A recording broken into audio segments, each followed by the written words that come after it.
তো তোমাদেরকে তো ওপর থেকে পাঠিয়েছে পাঠাইনি তা তো অবশ্যই যে এখানে যে আমরা তো আবাদ করছি তো আমরা যদি আধার কার্ড না যাতে আমরা পাবলিকে যদি আবাদ করি তাহলে তো আমরা যদি তোমরা আবাদ করছো আমরা যদি কাটি তাহলে আধার কার্ড অত্যাচার করবি। এই যে আমাদের এরিয়ার মধ্যে যে বাংলা আমরা অত্যাচার করছি বলি এই ধারে আধার কার্ড দিয়েছে মেম্বাররা এধারে তার কাটাতে ঘিরতে চাই কিন্তু আমরা তো ঘিরতে দিছি না তারপর অত্যাচার না করলে তো ঘিরতে হবে।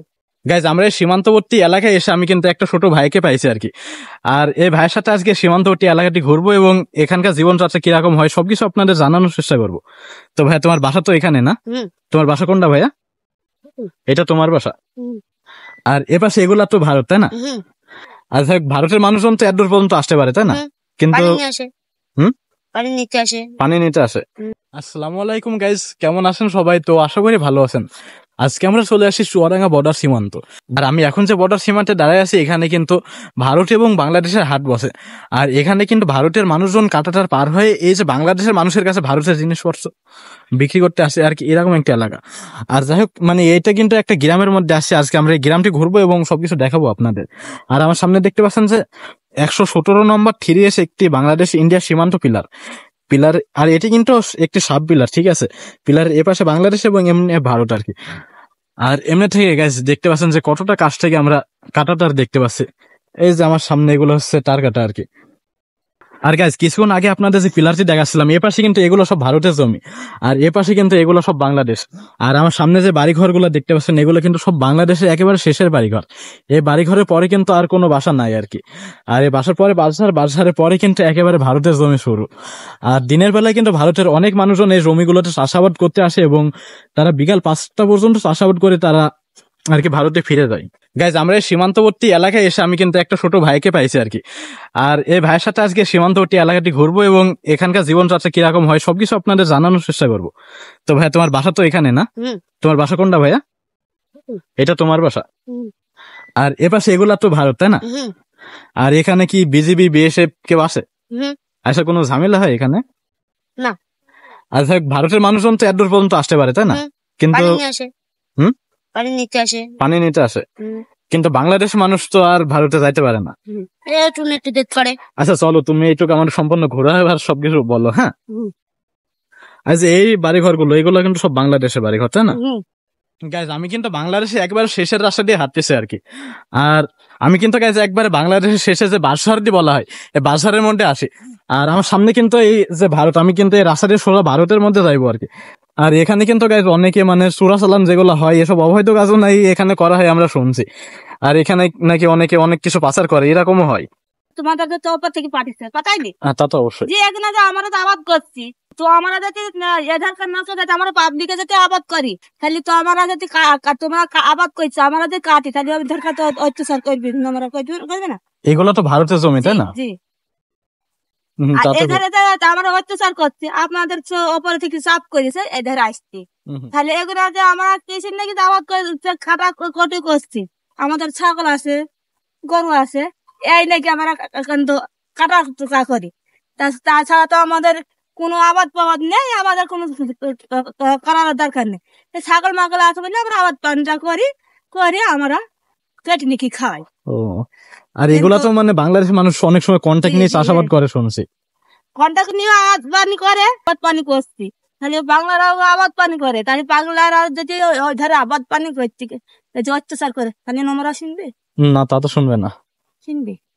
তারপরেও আমাদের শেষে সব করি আমরা যেমন গম গুনা আবাদ করছি শিম গুনা করছি কলা গাছ গুনা করছি শস্য গুনা করছি 1,000 টাকা খরচ করি তাহলে এইভাবে কাটলে পারি না আমরা এগুলা কারা কাটে নিয়ে যায় তাহলে? ওনা বাংলাও কাটে মানে আপনাদের আবাদ পানি আপনারা সেভাবে মানে নিয়ে আনতে পারেন না তাই তো? এগুলো তাহলে খুবই সমস্যা। আর এই যে আবাদ পানি কলা গাছ সিম গাছ এগুলো তাহলে আপনাদের তাই তো? না এটা আমাদের। হ্যাঁ এগুলা কি আপনার কন্ট্যাক্ট নিয়ে আবাদ পানি করছেন না কিভাবে? এটা কিন্তু এই ওপারে ছেলে এখানকার জামাই কেন তো এটা আবাদ পানি করে তাদেরই ভুল। তাহলে তারা আবাদ পানি করে আমার একটু আবাদ পানি করতে আসলে একটু ঘাস মাছ ছিটতে আসি করতে আসে তারা আবার একটু বকে আসি না আমরা কোথায় কিছু বললি বা পুলিশ টুলিশ আসবে তো ধরবি মারবি আমরা এই কাছে কিছু না বর্তমানে তো বর্ডার পরিস্থিতি খারাপ, এর জন্য একটু ঝামেলা হচ্ছে আর কি। তাতে আমরা একটু আসিনি। তারপরে তোকে কাটে আনতে আসি, পুলিশ কখন আসবি রে, তোকে কাটে আনতে আসি কখন পালে আসবো, কিন্তু পুলিশে ধরতে পারলি। হ্যাঁ, এখন ধরতে পারলি কেন তো মারও যাবে না, তারপরে ধরে নিয়ে গেলে কয় পিঠ হবে। আচ্ছা, এটা কারা ধরে, মানে ইন্ডিয়ার পুলিশ না বাংলাদেশের পুলিশ?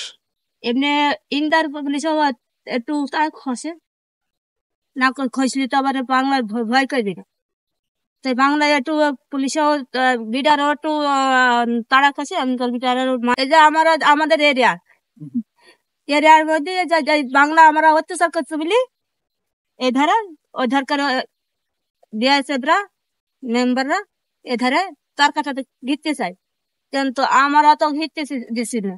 তারপর অত্যাচার না করলে তো ঘিরতে হবে, তারপর অত্যাচার করলে ঘিরতে হবে, না করলে পরে তো আমাদের অত্যাচার শেষ নেই। না, এই অত্যাচারের মধ্যে তো এবার থাকা যায় না। হ্যাঁ, তাই তো আমরা ভয়ে বাংলায় আমরা বাস করি, কিন্তু ইন্ডিয়া মানে একটু ভয় করি, কিন্তু ঘাস আবাদ পানিটা করা, তা তোমরা আবাদ আমরা পানি করছি এক গাদা খরচ করি, এইটা তো করা যাবে না। না, আমরা তো অনেক এলাকা বর্ডার সীমান্ত ঘুরছি, কিন্তু এরকম ঝামেলা হয়তো সব জায়গায় শুনি নাই আমরা। সব জায়গায় তো শুনি যে আমরা মিলেমিশে চাষাবাদ করি, এরকমটা দেখি। ঘোরাঘুরি মিলামিশি করে, তারপরেও একটু এর মধ্যে ঝামেলাটা আছে। না থাকলে পরে আপনাদের ঘোড়া থেকে কেন চাপ দেবে, আবার আপনারা কেন আসবেন, এটা আপনাদের কৈফিতে আছে, তাই বলে তো আপনারা না পরে তো আপনারা আসবেন না। গাইজ, আমি কিন্তু বাংলাদেশের একেবারে শেষের একটি রাস্তা হাঁটছি, আর এটা কিন্তু বাংলাদেশের একেবারে শেষ সীমান্ত দেখতে পাচ্ছেন। আর তারপরে যে বেড়ার ওপাশে ভারত এবং এপাশে এগুলা কিন্তু সব ভারতের এরিয়া। আর আমার সামনে দেখতে পাচ্ছেন কতটা গাছে তার কাটা আর কি।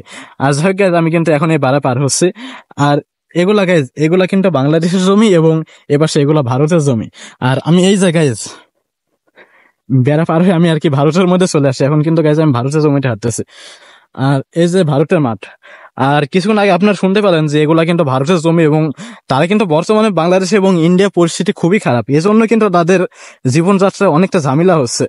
আর এই জমিতে কিন্তু বাংলাদেশ এবং ইন্ডিয়ার মানুষ সবসময় মিলেমিশে চাষাবাদ করতো, কিন্তু বর্তমান পরিস্থিতির জন্য মানে বর্ডার পরিস্থিতি একটু খারাপ আর কি। আর যাই হোক গাইজ, এখনো কিন্তু এই যে কাঁটাতার দেখতে পাচ্ছেন, আমি আপনাদের দেখাচ্ছি, এই যে এগুলো হচ্ছে কাঁটাতারের সীমান্ত আর কাঁটাতারের বেড়া আর কি। আর কাঁটাতার পার হয়ে কিন্তু এখন ইন্ডিয়ার মানুষজন এসব জমিগুলোতে চাষাবাদ করে। আর এই যে গমগুলো, এগুলা কিন্তু ইন্ডিয়ার মানুষ এখন চাষাবাদ করছে আর কি। তারা চাষাবাদ করে কিন্তু এই মানে এই জমিগুলো থেকে আবার তারা তার কাটা পার হয়ে ভারতের মধ্যে নিয়ে যায়। আর গাইজ, আমরা কিন্তু চুয়াডাঙ্গা থেকে চলে আসি বেটায়ের মধ্যে।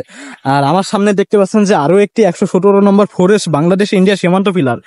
আর এই পিলারের এপাশে ভারত এবং এপাশে বাংলাদেশ, এগুলা বাংলাদেশের জমি এবং এটি হচ্ছে গাইজ ভারতের জমি। আর এই যে তার কাটা পাশ দিয়ে দেখতে পাচ্ছেন যে বিএসএফ এখনো চলাফেরা করছে। আর পিলারের এপাশে এগুলো বাংলাদেশের জমি এবং এপাশে ভারত। আর গাইজ, এখানে অবাক করা একটি ব্যাপার হচ্ছে কি, এই যে জমিটি দেখতে পাচ্ছেন, এই জমি কিন্তু সম্পূর্ণ মিলে একটা জমি, এবং জমির অর্ধেকটি পড়ছে বাংলাদেশে এবং অর্ধেক পড়ছে ভারতে। মানে এই জমিটি কিন্তু যদি একটা জমি বাংলাদেশ এবং ইন্ডিয়ার মানুষ মিলেমিশে চাষাবাদ করছে, কিন্তু জমির অর্ধেকটা ভারত অর্ধেক বাংলাদেশ। গাইজ, এই জন্যই বলি যে আসলে সীমান্তবর্তী মানুষের জীবনযাপন খুবই অদ্ভুত। কোনটি বাংলাদেশ কোনটি ইন্ডিয়া এটা সাধারণভাবে দেখে কোনো বোঝার উপায় নাই। এগুলো কিন্তু সীমান্ত পিলারের মাধ্যমে চিহ্নিত করা হয়ে থাকে কোনটি বাংলাদেশ এবং কোনটি ভারত। আর যাই হোক গাইজ, আজকের মতো আমি ভ্লগ ভিডিওটি এখানে শেষ করছি। ভিডিওটি কেমন হয়েছে আপনারা কমেন্টে জানাবেন। আর আমার চ্যানেলে যারা নতুন দর্শক আছেন তারা অবশ্যই চ্যানেলটি সাবস্ক্রাইব করে পাশে থাকবেন। সবাই ভালো থাকবেন, সুস্থ থাকবেন। ধন্যবাদ সবাইকে।